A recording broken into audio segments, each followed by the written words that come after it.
ইউমিনু বিল্লাহি ওয়াল ইয়াউমিল আখির ফালইউকরিমু যায়ফা, যে আল্লাহর আখিরাতের দিনের উপরে ঈমান রাখে, আল্লাহর উপরে ঈমান রাখে, তার জন্য কর্তব্য হলো সে যেন মেহমানকে সম্মান করে, ইজ্জত করে, কদর করে। সেই জন্য দাওয়াত দিয়ে নিয়ে এসেছেন মেহমানদেরকে, আপনারা ইজ্জত দেওয়া এটা আপনাদের দায়িত্ব, এটা এলাকার একটা সুনাম। আর মুড়িয়া ইউনিয়ন খুবই ঐতিহ্যবাহী একটা ইউনিয়ন। এই ইউনিয়নের ভিতরে এই মাদ্রাসা প্রতিষ্ঠিত। আগে এরকম অবস্থা ছিল না। আলহামদুলিল্লাহ, সভাপতি সাহেব সব সময় আমি দেশে আসলে উনি কারগুজারি শোনান, মাদ্রাসার কথা বলেন। আজকে আমারও সৌভাগ্য হয়েছে, এসেছি, ব্যস্ততা ছিল না, সেই জন্য ইচ্ছা থেকে এসেছি। আল্লাহ রাব্বুল আলামিন এই মাদ্রাসার যত জরুরিয়ত আছে আল্লাহ যেন তার গাইবী খাজানা থেকে সবকিছু পুরা করে দেন। সকলে বলেন আমিন। মুহতারাম হাজরিন, আমি যে আয়াতে কারিমা তিলাওয়াত করেছি সেই আলোকে দু একটা কথা বলেই শেষ করব। বর্তমান সময়ে ওয়াজের যে অবস্থা, আমি গতকালকেও বড়লেখা এক মাহফিলে বলেছিলাম, এখন আর মানুষ এই ওয়াজের দিকে মানুষের তেমন একটা এই আগ্রহ নেই। এখন ইউটিউব ঘরে বসলেই সার্চ করলে দুনিয়ার সব হুজুরদের ওয়াজ মিলে। কথা বলেন ঠিক কি না? কিন্তু একটা কথা সামগ্রিকভাবে বললে, না বললে এটা ভুল হবে। আগেরকার সময় যেভাবে যুবকরা গানের প্রতি তাদের এই মহব্বত ছিল, গানের প্রতি তাদের ভালোবাসা ছিল, সেই ভালোবাসা এখন কিন্তু নাই। এখন কিন্তু ইসলামের প্রতি তাদের ভালোবাসাটা বহুগুণ বৃদ্ধি পেয়েছে। কথা বলেন ঠিক কিনা? এখন ওয়াজ মাহফিলের প্রতি যুবকদের ভালোবাসা, এখন উলামা ইকরামদের প্রতি অন্তরে যুবকদের ভালোবাসা, মসজিদ মাদ্রাসার প্রতি যুবকদের অন্তরের ভালোবাসা, দ্বীন এবং ইসলামের প্রতি যুবকদের ভালোবাসা, ইনশাআল্লাহ সেদিন বেশি দূরে নয়, এই বাংলাদেশের আকাশেও একদিন ইসলামের পতাকা পথ করে উঠবে ইনশাআল্লাহ। আমাদেরকে তো যতই জুলুম নির্যাতন করা হোক না কেন, আজকে ফিলিস্তিনের উপর জুলুম আর নির্যাতন করা হচ্ছে। সূরাতুন নিসার সেই আয়াতের দিকে লক্ষ্য করলে দেখা যায় আল্লাহ রাব্বুল আলামিন বলেন, ওয়ামা লাকুম লা তুকাতিলুনা ফি সাবিলিল্লাহ ওয়াল মুস্তাদআফিনা মিনার রিজালি ওয়ান নিসাই ওয়াল ওয়িলদান ওয়াল্লাযীনা ইয়াকুলুনা রাব্বানা আখরিজনা মিন হাযিহিল কারইয়াতিজ যালিমি আহলুহা ওয়াজআল লানা মিন লাদুনকা ওয়ালিয়্যান ওয়াজআল লানা মিন লাদুনকা নাসীরা। তারা ভয়াবহ সেই পরিস্থিতির মধ্যে গত কয়েক মাসের জুলুম আর নির্যাতনে, ইহুদি সন্ত্রাসবাদীর জুলুম আর নির্যাতনের শিকার হয়ে 24,000 মুসলমান শাহাদাত বরণ করেছে গাজার মধ্যে। মুহতারাম হাজরিন, হৃদয়ের মধ্যে রক্তকরণ হচ্ছে মুসলমান হিসেবে। আপনি এবং আমি দায়িত্ব এড়ানো কোনো পক্ষেই সম্ভব নয়। কিয়ামতের দিন জবাব দিতে হবে আল্লাহ রাব্বুল আলামিনের দরবারে। তারা আজকে ফরিয়াদ করতেছে, তাদের খান্নায় আকাশ এবং বাতাস ভারী হয়ে উঠেছে। তারা সেই মজলুমদের খান্নায় আকাশ আর বাতাস ভারী। আজকে তারা বলতেছে, আল্লাহ এই জনপদ থেকে, জালিমদের জনপদ থেকে আমাদেরকে বের করে নিয়ে যান, একজন অভিভাবক আমাদের জন্য পাঠান, আমাদেরকে একজন সাহায্যকারী আমাদের জন্য পাঠান, আমাদেরকে এই অত্যাচার আর জুলুম নির্যাতন থেকে নিষ্কৃতি প্রদান করেন। ইনশাআল্লাহ সেই দিন বেশি দূরে নয়, ইমাম মাহদী এই জগতের মধ্যে আবার আবির্ভূত হবেন। সেই সময় ইনশাআল্লাহ বেশি দূরে নয়, তওয়াফরত অবস্থায় আসরের পরে ইমাম মাহদীর আগমন হবে, আর সমস্ত দুনিয়ার উলামা ইকরামরা সেখানে অবস্থান করবেন। গায়বী থেকে আওয়াজ হবে, হাযা ইমাম মাহদী খলিফাতুল্লাহি ফিল আরদ।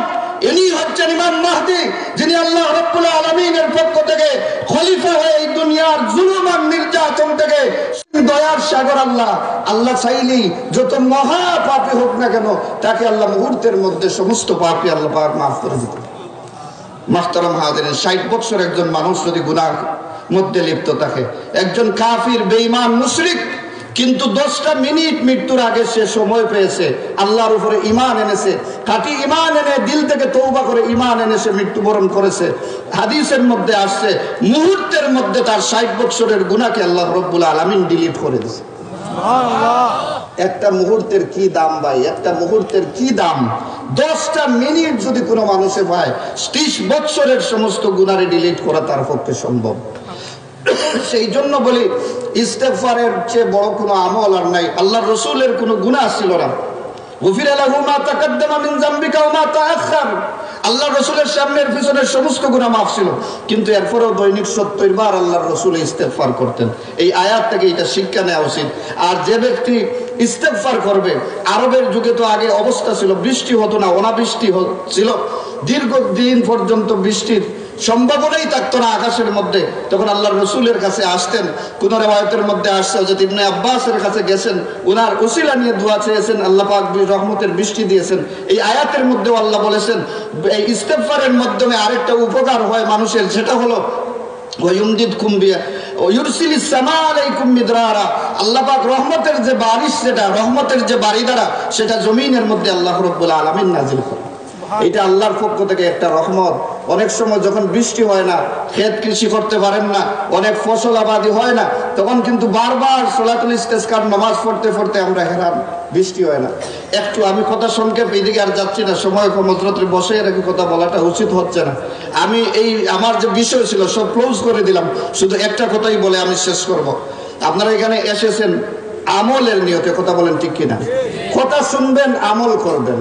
একটা কথা যদি আপনারা শুনে আমল করে যেতে পারেন, মাহমুদী সাহেব শেষের দিকে কিছু কথা বলেছেন আমলের, এইগুলো আপনারা সংগ্রহ করবেন। শুধু কিচ্ছা কাহিনী শুনলাম, এখন তো ওয়াজের মঞ্চ হয়ে গেছে রং তামাশার জায়গা। কন্ট্যাক্ট করে বক্তা নিয়ে আসলাম অন্য জায়গা থেকে, সে কিছু আপনাকে দিতেও পারতেছে না।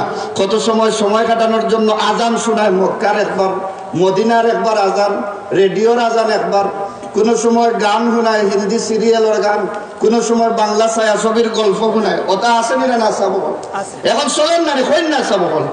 এই ধরনের 26 ইঞ্চি বক্তা, শিশু বক্তা, 28 ইঞ্চি বক্তা, এটা দেখলে আমরা এইখানে মাঠো আর মানুষ লাগার না, কথা কইন না কেন চাবো। বড় বড় অনুদিন হাজির বাজার মাদ্রাসা শেখুল হাদিস আহমদ আলী সাহেবরে যদি আনেন, দেখবো মানুষ 10 আলিও না। হ্যাঁ, কিন্তু যদি নাচ গান গা, ওরা যদি খেয়েও বালা করে রংটা মাসা কিসা ওরা কোনো মৌলবি যদি আনা হয় 50,000 টাকা পাই তার কন্ট্রাক্ট। কেউ তো হেলিকপ্টার ছাড়া আবার আয়।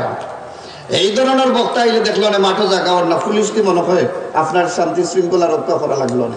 এই সমস্ত মেন্টালিটি চেঞ্জ করতে হবে আমাদের। ওয়াজ শুনতে হবে, যখন ওয়াজে আমল হবে তখন, যখন আমলের নিয়তে আপনি কথা শুনবেন। মাহতারাম হাজরিন, আল্লাহ পাকে আমরা তৌফিক দান করুক। একটা গল্প কইও শেষ করলাম। একজন দাদা গেছিলা তার নাতিরে লইয়া ওয়াজ শোনা। যাওয়ার আগে খাল ফাড়ি দেওয়া লাগে, সিলেটি ভাষায় কই খাল একটা ফাড়ি দেওয়া লাগে। খাল একটু গভীর, এখানে ফাড়ি দিতে হইলে কোমরের উপর পর্যন্ত পানি, বুক পর্যন্ত, হয় কাপড় উঠানি লাগে আর না কাপড় ভিজাইয়া খাল ফাড়ি দিত। যখন ওয়াজ শুনিয়া ব্যাক করিয়া আইরা আওয়ার পরে খালোর সামনে আইয়া আনলে দাদায় কইলা বলে কাজ করো, খাপ লঙ্গি খুলিয়া মাথাত বান্ধিল। নাতিয়ে উঠিয়া হয় কিতা কইলা দাদা, সারা রাত ওয়াজ শুনলা, হুজুরে কইলা আটুর উপরে লঙ্গি তোলা হারাম, আর এখন আপনি আইয়া উফাইলা কইনা আমার লঙ্গি খুলিয়া মাথাত বান্ধিলাম। সারা রাত ওয়াজ শুনলাম, ওয়াজ একটু না আমল করলাম, আমরা ওয়াজের উপরে কিতা আমল করলাম। না তুই বুঝতে নাই, 30 বছর থেকে ওয়াজ শুনি আর খাল ফাড়ি দিয়া ওফারে, জীবনে খালর ইফারে ওয়াজ লইয়া গেছি না, ওফারে তৈয়া গেছি।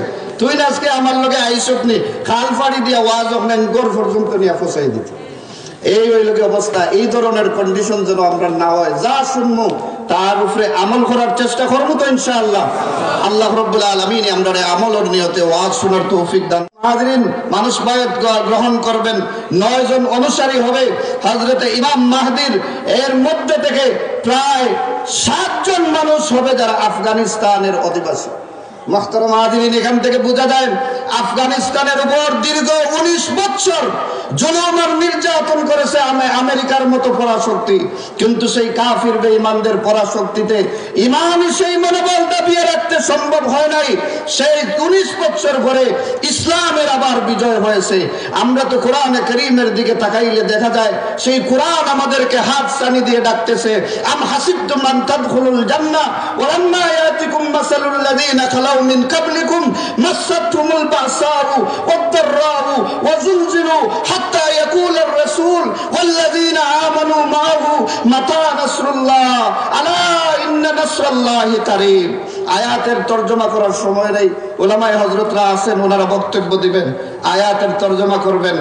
সেই সময় আর বেশি দূরে নয়, সাহাবা একরাম যেভাবে নির্যাতনের শিকার হয়ে বলছিলেন, আলা মাতা নাসরুল্লাহ ইয়া রাসূলুল্লাহ, কখন আল্লাহর সাহায্য আসবে? এক যুদ্ধের পর আরেক যুদ্ধ, এক গা শুকাবার আগে আবার যুদ্ধ সংগঠিত হয়ে যায়, গায়ে শুকানোর সময় মিলে না, অত্যাচার, জুলুম, নির্যাতন। তখন আল্লাহ রাব্বুল আলামিন স্বয়ং আল্লাহ সান্ত্বনার বাণী দিয়ে বলেছিলেন, ইন্না নাসরুল্লাহি কারীব, নিশ্চয়ই আল্লাহর সাহায্য অতি নিকটে। আমরাও দেখতে পাচ্ছি ইমাম মাহদি আসবেন।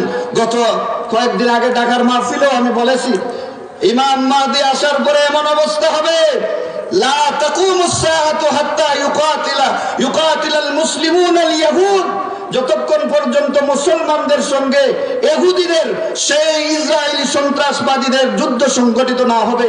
আল্লাহর রাসূলের ভবিষ্যৎবাণী শুনে রাখেন। আল হযরত আবু হুরায়রার বর্ণনায় সহিহ বুখারী এবং মুসলিমের মধ্যে হাদিস রওয়ায়াত করা হয়েছে, বলেছেন যতক্ষণ পর্যন্ত ইহুদি আর মুসলমানদের মধ্যে যুদ্ধ সংগঠিত না হবে, ততক্ষণ পর্যন্ত কিয়ামত সংগঠিত হবে। কসু কাটা দিবে মুসলমানরা ইহুদিদেরকে, এমন অবস্থা হবে তারা আত্মগোপন করবে এসে পাথরের আড়ালে, তারা আত্মগোপন করবে গাছের আড়ালে এসে। তখন গাছ, আল্লাহ রাব্বুল আলামিনের পক্ষ থেকে গাছের জবান খুলে দেওয়া হবে, বলুন না সুবহানাল্লাহ।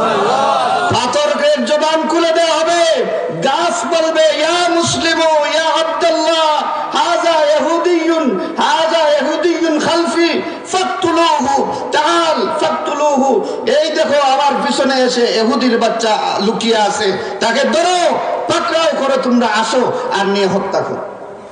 গাছ কথা বলবে, পাথর কথা বলবে। আফসোস হওয়ার কিছু নাই, নিরাশা হওয়ার কিছুই নয়। ইনশাআল্লাহ আল্লাহ রাব্বুল আলামিনের সেই সাহায্য অতি নিকটেই। মুসলমানরা গাবলানোর কোনো কারণ নেই। মুসলমান বীরের জাতি, আমাদের গোল্ডেন ইতিহাস আছে, সোনালী ইতিহাস আছে অতীত, সেখান থেকে শিক্ষা নিতে হবে। সাহাবা একরামরা যেভাবে জুলুম নির্যাতনের শিকার হয়েছেন, কিন্তু 313 জন সাহাবীর সামনে সমস্ত দুনিয়ার কাফির বেঈমানরা পরাজিত হয়েছে। কথা বলেন ঠিক কিনা? বদরের ইতিহাস আপনারা জানেন না? 17ই রমজানে যে সবচেয়ে বড় যুদ্ধ সংগঠিত হয়েছিল বদর প্রান্তে, সেই ইতিহাস 313 জন সাহাবা একরামদের সামনে দুনিয়ার সমস্ত কাফির বেঈমানরা নত স্বীকার করতে বাধ্য হয়েছে। আল্লাহ রাব্বুল আলামিন কোরআনে কারীমের মধ্যে বলেছেন, লা তাজিদান্না আশাদ্দান নাসি আদাওয়াতাল লিল্লাযিনা আমানুল ইয়াহুদ ওয়াল্লাযিনা আশরাকু। হে নবী, নিশ্চয়ই নিশ্চয়ই, লা তাজিদান্না, লাম তাকিদ নুন তাকিদ, এনে আল্লাহ পাক বলেছেন অবশ্যই অবশ্যই আপনি পাবেন তাদেরকে সবচেয়ে বড় দুশমন হিসেবে। কাদেরকে? ইহুদিদেরকে, এই বর্তমান ইসরায়েলিদেরকে। তারা আমাদের কি নয়, বন্ধু নয়, তারা আমাদের শত্রু, তারা আমাদের দুশমন। আজকের এই মাহফিল থেকে প্রতিজ্ঞা করতে হবে, যারা আমার ভাইয়ের, আমার বোনের, আমার শিশু নাবালিক বাচ্চাদের রক্ত নিয়ে হুলি খেলা করতেছে গাজার মুসলমানরা, আজকে শান্তিতে আপনারা বসে আছেন, একটু বৃষ্টি এসেছে দৌড় দিছে। আমি সেই জন্য আয়াতে কারিমা তিলাওয়াত করেছিলাম সূরাতুন নূহে। আল্লাহ রাব্বুল আলামিন 10 নম্বর, 11 নম্বর, 12 নম্বর আয়াতের মধ্যে আল্লাহ উল্লেখ করেছেন, ফাকুলতু আস্তাগফিরু রাব্বাকুম ইন্নাহু কানা গাফফারা ইউরসিলিস সামা আলাইকুম মিদরারা ওয়া ইউমদিদকুম বিআমওয়ালিন ওয়া বানিন ওয়া ইয়াজআল লাকুম জান্নাতিন ওয়া ইয়াজআল লাকুম আনহারা। আল্লাহ বলেন, আয়াতের একটু তরজমাটা বলি, ফাকুলতু আস্তাগফিরু রাব্বাকুম, হে নবী আপনি আল্লাহ রাব্বুল আলামিনের কাছে কি বলেন? ইস্তেগফার করেন, প্রার্থনা করেন, আল্লাহর কাছে চান কি?